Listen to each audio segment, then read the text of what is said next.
let's talk about our next session. We have Alex Simionescu coming up, and he is going to be presenting on a convergence of technologies on sensors, tracking, and real-time solutions. Alex is with Float 4, so let's bring him in. I'm looking forward to this one, Alex. Nice to see you. Hey, Sarah, nice to see you again. Thank you very much for the introduction, and it's such a pleasure to join this event. I've been following the initiative over the past couple of events, and it's great to see this assembly of talent. So very grateful to have the opportunity to present today. Great. Well, we're glad Thanks, to have Alex. you here. So take her away. Yeah, All the right. floor is yours. Excellent. Thank you very much. I'll start my timer. 20 minutes, right? That's what we're shooting for. So, well, today I'm going to be talking about the topic of a specific aspect of what we do in real-time content, which has to do with the inputs. And we're going to do this on the backdrop of a project that we worked on last year for the Kennedy Space Center. It was called the Moon Boots exhibit. And this project in itself, not necessarily the biggest project that we've ever worked on, but it brought a certain challenge, apart from the time that we had to deliver it in record time. It brought a challenge from the technical standpoint. I'll show you a quick overview of what we do in general at Float 4 as an introduction. So long story short, like many of you, we take a space and we bring it to life, right? It's about the experience that we create for the audience. We work across a variety of market segments, but what we do ultimately, physical space, audience, message, and create that experience that brings it all together through technology and creativity. So here's a quick overview of some of our work, and then we'll jump into the specifics of this project.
All right, so today, sorry about that.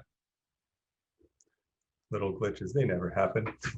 So today what we're going to talk about is a project that we really had what I consider a privilege of working on, like really any of our projects, but this one was particularly special because it was to celebrate the 40th anniversary of the moon landing. And so what we had to deliver was an installation that was right under this this Saturn V rocket, which in itself is a behemoth. And the challenge was to recreate some of the specifics of the moon landing, which is basically leaving your mark. So actually what you're seeing here is some of the tracking that we were doing as we were doing this installation, still trying to figure a couple of things out. And as you can see, we use some very high-end devices such as Pepsi cups to help us calibrate. And we'll go into all the details of what we're seeing here in a few, but I just wanted to give you a quick overview of what we're going to be using as a reference point to talk about some of the topics here. So what is sensor fusion overall, and why the hell should we care? So in a lot of contexts, when we create an interactive experience, we'll use a sensor that will give us some information. But what we realize is that every sensor has a limitation. So there is a way to cancel out those limitations by using a multitude of sensors that take different metrics from a given environment and then combine them to recreate a model of that environment that can be used then for the content. So this implies understanding how the sensors work, defining the types of data and precision that you can gather from them, and then recreating that flow of information to recreate one consistent model of the space that they are that they're tracking that information. So it can be things like 2D tracking information, 3D tracking information, things like pressure sensors, or we use a lot of different types of lidars. But sensor fusion is essentially something that our brain actually does every second. We use a combination of sensors to be able to navigate the environment around us. We have touch, we have sight, we have sound, smell. So all of the combination of those elements is what creates that perception of reality that we have around us and gives us the ability to navigate through it. And so to some extent, this is what we're trying to do with technology, so that we can create more responsive environments that are also more precise in the way that they interact with the audience. So just as a reference point here, we can see, for example, vision, hearing, smell, taste, touch. There's not necessarily just 5 dimensions to what we track in an environment, but from a machine sensory input, 2D lidars are very common, and things that allow you to track the position of objects on a surface, whether it's vertical or horizontal. IMUs for inertial information, which basically every phone these days is loaded with different types of IMUs to be able to determine the orientation. 3D LiDAR, which has become a lot more popular since the introduction of the Kinect about a decade ago, but today with things like automated driving or autonomous vehicles, these types of sensors have really increased in efficiency, and also their costs has lowered. Audio is always something that you can use to combine as a layer to all of this and tactile information. So it's how you combine these different layers and these different senses, if you will. And there's many others that we can add to this list, but we want to keep it relatively short for the purposes of this presentation. So how do you combine these senses to recreate the environment from the standpoint of what goes into the system so that it can be used by the content? So before we dive into all of the nitty-gritty, I just want to do a quick overview in terms of some terminology and nomenclature, because the field that we're in is still, it's in infancy, and there's so many terms that are used across different practices so that we don't have too much confusion. I'm just going to give it a little primer in terms of the type of technology that we use so that it correlates with what I'm going to present afterwards. So first of all, in terms of contents, when we look at content, we consider 3 different types of content. Linear is anything that you produce that ultimately creates a video file that loops, right? So this is whether you do it with 3D motion graphics, live action. If the outcome of that is a file that has the ability to loop, we consider that linear content. Generative then in the center is what we consider something that's driven by algorithms and code, and that uses some sort of data, whether in this case what you see is sound being used to animate a facade, or for example, informational data like stock information, which is very popular in a corporate environment. But it's basically using data that comes from a web source or some type of database, and that then drives the algorithms that then generate the content. So generative content is something that sits for the way that we break things down between pre-rendered and real-time, because it can be, the output can be both.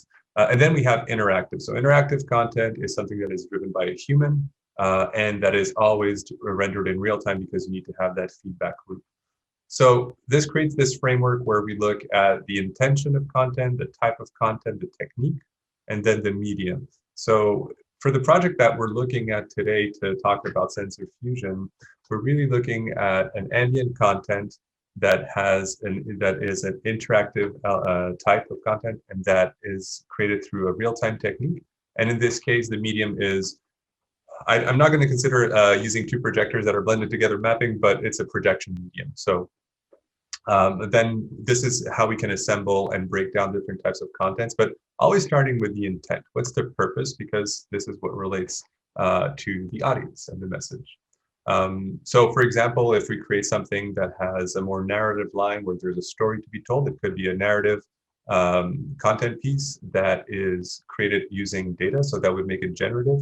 And then we can decide whether we want to make it in real time or in a pre-rendered fashion. And then we could decide that it's something that we want to output in a VR environment or an AR environment instead of lighting or through mapping, for example. So this is just a quick overview of how we sort of break things down over at Flow4 in respect to the content strategy. So another element to consider here from a really more a technical standpoint, from what we've been observing, let's say over the past decade, in respects to some of the external elements to our company that allow us to do what we do, and we're noticing this convergence that's happening. And the first the first element of that convergence is the notion of GPUs. We were just talking about RTX cards and at the end of the previous presentation. So GPUs is definitely something that allows us to do our work in order to render the graphics at the speed that we render them. Also, the sensors, as I mentioned, there's been so many advances in the sensors because of things like autonomous driving that uses a variety of sensors. And actually, sensor fusion is something that is very popular and somewhat one of the cornerstones of autonomous driving, to be able to understand what's going on around a car and cancel out the weaknesses of each individual sensors by assembling them together. So 3D LiDARs have, in the past 5 years, have become a lot more efficient, and also the cost is going down because the adoption is increasing. So the types of sensors that we see out there is increasing all the time, and it's always kind of a race to keep up with the latest ones. And what we look at is sensors that aren't necessarily made for the kinds of projects that we do, but looking at sensors that are used for commercial or industrial applications, because that's where typically they come from, and then adapt them to our own uses. So the world of sensors is really one that enables and gives us the ability to track more information in a space with more precision and more efficiency. In respect to GPUs, another thing that I'll mention is that ties into the next portion, which is machine learning. So machine learning has sort of accelerated the convergence on two levels. One is that machine learning in itself gives us a lot more ability to treat the data that comes from sensors in order to improve the tracking capabilities that we have. So an example is, a couple of years ago, you'd need a 3D a depth camera, most of the time like a Kinect, to be able to do skeletal detection. Whereas today, through machine learning, we can use a webcam, so it's not sensor specific in order to get that type of data. And this is really something that I'm actually going to show you a little example of what we've been working on lately at the end of the presentation in respects to that. But long story short is machine learning, another thing that it's done is that it's also increased the adoption of GPUs and the demand of GPUs, because machine learning relies a lot on the architecture of a GPU in order to enable the learning, and then what's called the inference. So figuring out what the data that is brought into the system, what it means. So for example, if I look at a picture, where's the skeleton of the person that I'm looking at?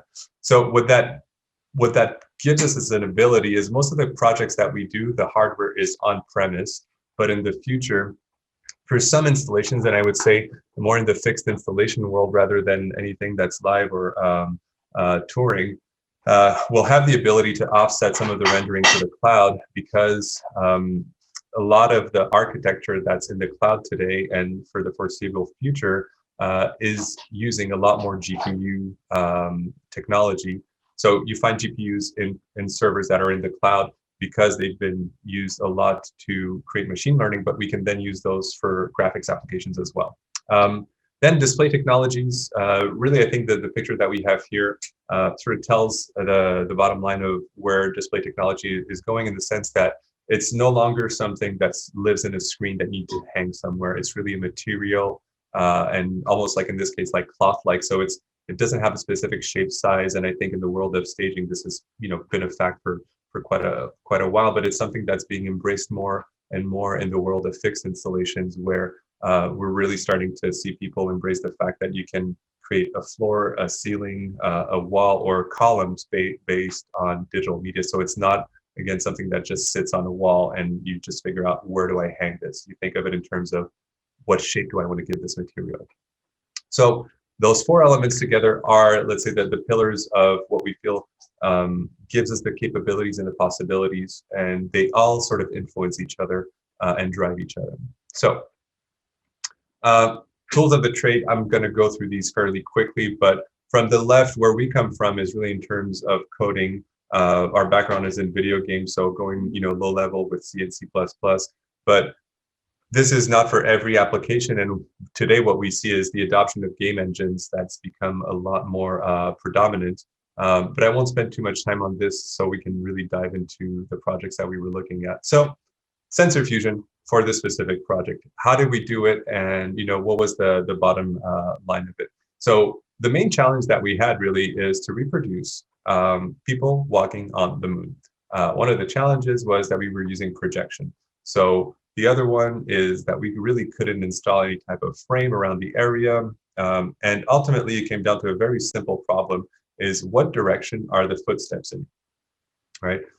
So we can detect where people are stepping with one type of sensor, which is this LiDAR that you see here. And actually, this is a 2D LiDAR, not a 3D LiDAR. A company called Hokuyo, a Japanese company that makes these really nifty little sensors, typically used in robotics. So this gives us the ability, kind of like a touchscreen, to know where people plant their feet.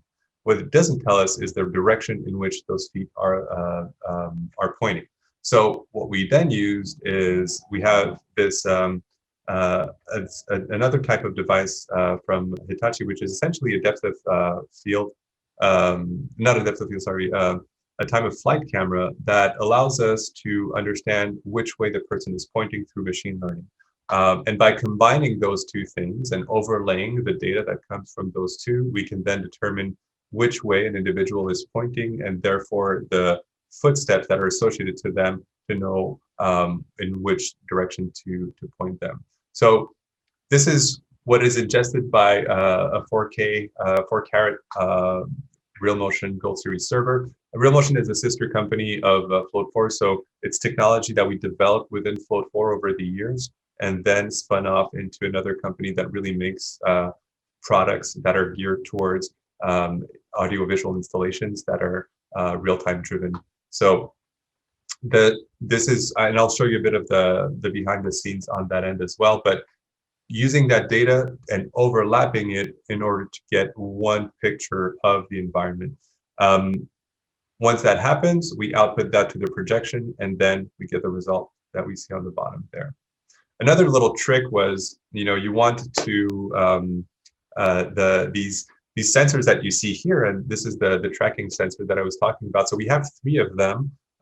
So one of them is in the middle, and the other 2, they're out of frame here, but they're on the structures that we see, the teal structures that we see on the top right picture here. So we have 2 other sensors located there. One of the big challenges when you combine sensors together is for them to have the same point of reference when you're talking about overlapping the digital data with the physical world. And that's why we actually have all these cups on the floor, is in order to identify common points of detection so that we can overlap the detection areas of each of the sensors, so that when one of the sensor detects, let's say, one of these cups, which was more or less the footprint, the size of a footprint, so that we understand that it's the same point that the other sensor is detecting. Ultimately, we worked on creating an automated way of doing that. So there was a lot of coding that was going on as this project was being delivered. We were getting updates like every night based on what we were finding out on site.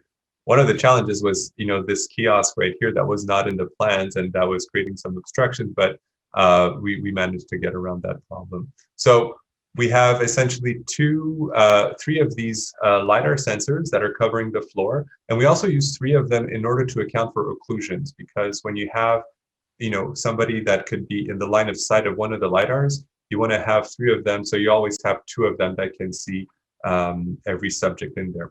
Ultimately, there is a situation in which you can create occlusion for all of them, but by that point, you pretty much have covered your whole projection area, so you're not seeing the projection anyways. So 3 LiDARs, and then we have 2 time-of-flight cameras that are directly above this installation and that look down to see where people are walking. So let's look at a quick video that's going to show us a little bit of, hopefully that one had transferred.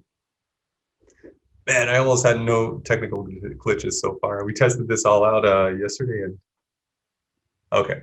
If it takes more time, I'll skip this one. All right. Bear with me here.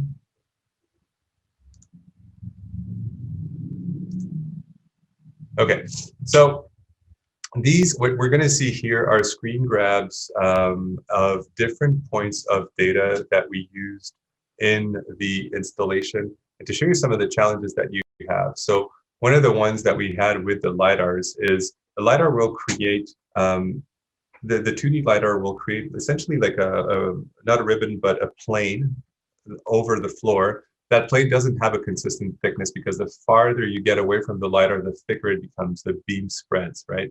So one of the challenges that we had is to position it at an appropriate height that would allow us to detect footsteps, but the reality is that you actually detect people when they walk, they'll kind of not lift their feet all the time. So you'll have something similar to a false positive.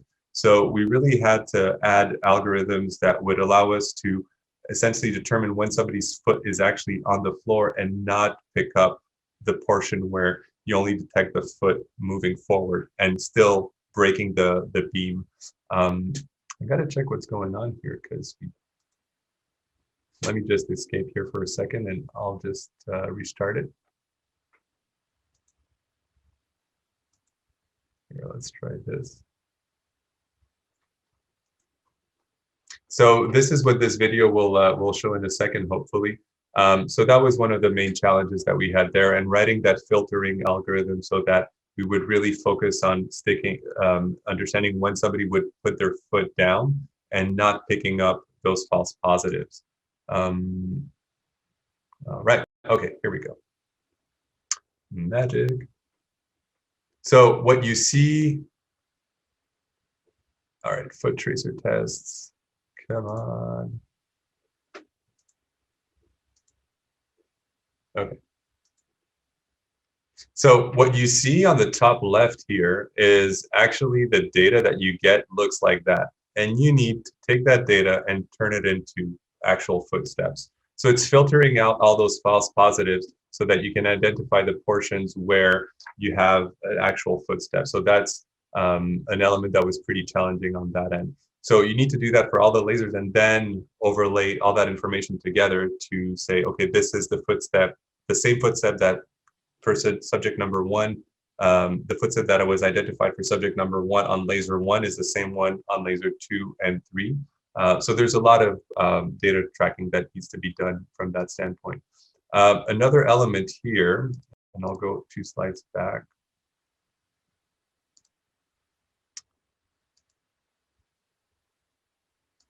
So the other layer of data that we're going to see here, so this is the feed that was coming from, and I'll pause it for a second. So this is the feed that was coming from the depth of field camera. And as you can see, it's very noisy. So, you know, time of flight cameras are typically very noisy. The resolution isn't very high. But what you can see here is basically we had the testing where you see this arrow that's meant to predict the direction in which somebody is going. So we had to build essentially a tracking system that would follow a person around and determine make an average to determine what direction they were going in. So what this taught me is, you know, you have to be very careful when you look at these projects, and in the sense that some of the simple things like, hey, we just want to create something where people walk on the floor and create a footprint, when you start to break it down, it can become a lot more complicated, especially when you have constraints like you have to work with a specific type of medium, like in this case, projection, because this would have been a lot easier to do, for example, with some of the LED screens that have, you know, sensors in them, or if, you know, if only for the fact not to have to work with projection in itself. But long story short, it's one of the challenges that we face. So last thing that I want to show you is some of the work that we've been doing on the sensor fusion part for a more recent project. where this is what we've been doing to fuse the same type of sensor, but from different standpoints. And what you see here is basically 3 points of views from tracking cameras that use machine learning to determine the skeletal, or what we call pose estimate. And what you see on the right side is our Unreal Engine plugin that receives that data, but once it's been assembled together. So we see the green skeleton, which is the sum of the data that comes from those 3 points of view. This is still in development, so there's some improvement to be made, but it's another example of sensor fusion that we were working on for another type of project. So I see Lauren doing this, so I think we're wrapped up.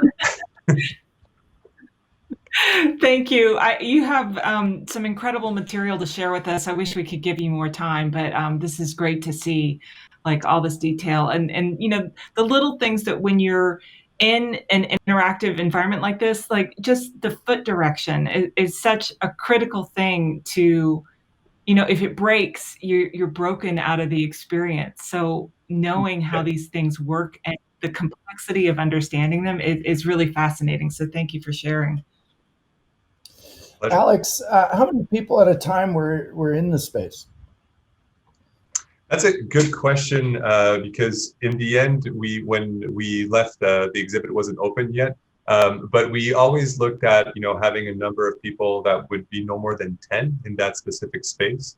That's sort of the threshold that we were shooting for in order to have to optimize for tracking. At the same time, we felt that over 10 people, you wouldn't see much on the projection in any case. This tracking system is meant for, this one is actually meant to track up to 30 people. Okay. We had a question from Kathleen that was similar about, could it be unlimited people walking on the moon or one person? So you optimized for 10 is what you're saying. Correct. And we always need to think in terms of, from an experience, if only from an experience design standpoint, you have your constraints that come from technology, but also there's some limits that come simply from the perspective of the experience design itself or the user experience itself. So it's trying to align those two. And we felt that 10 was the right number for especially the size that we had, the area that we had. Right on. Can you remind us the role of the flight time sensor in feeding your data? So in this case, the camera that we were using, so the 2 cameras that were looking straight down at the surface, was used to determine the orientation of the people. And then the 2D LiDARs that were figuring out where people's feet were landing that's what they were used to. So where people are, where their feet are, and then the cameras are used to determine what direction they're pointing in. Yeah. You mentioned that LiDAR has come a long way, and we only have a little bit of time left. So I'm curious, that has come a long way. What do you think is next in this type of work? What kind of developments do you expect to see in this kind of work over the next 2-3 years that will make it more accurate and more creatively open?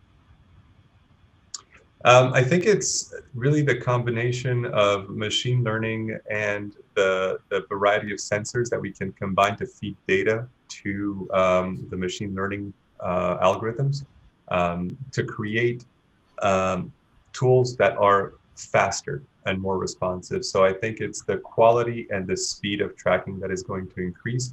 And I think it's going to be less dependent on sensor-specific tracking. So because of machine learning, there's more and more things that we can track with just a very simple camera. Whereas before you would need a variety of sensors to collect that same data. And that was the example I was giving when I was talking about a Kinect that you used to need a Kinect to track a skeleton or a depth camera to track a skeleton, but today you can do it with a webcam. So I think it's really the accuracy and the speed of being able to with which we can track what's going on in an environment that will increase. Mm-hmm. I'm going to sneak in one more question with apologies to our next speaker. We're going to take one more minute here for Tunji Akimbo. How did you work with the constraints of shadow reflections from the talents in your environment? Shadow reflections for the projectors? Well, you had a number of tools, I guess, that could maybe shadow each other. Yeah.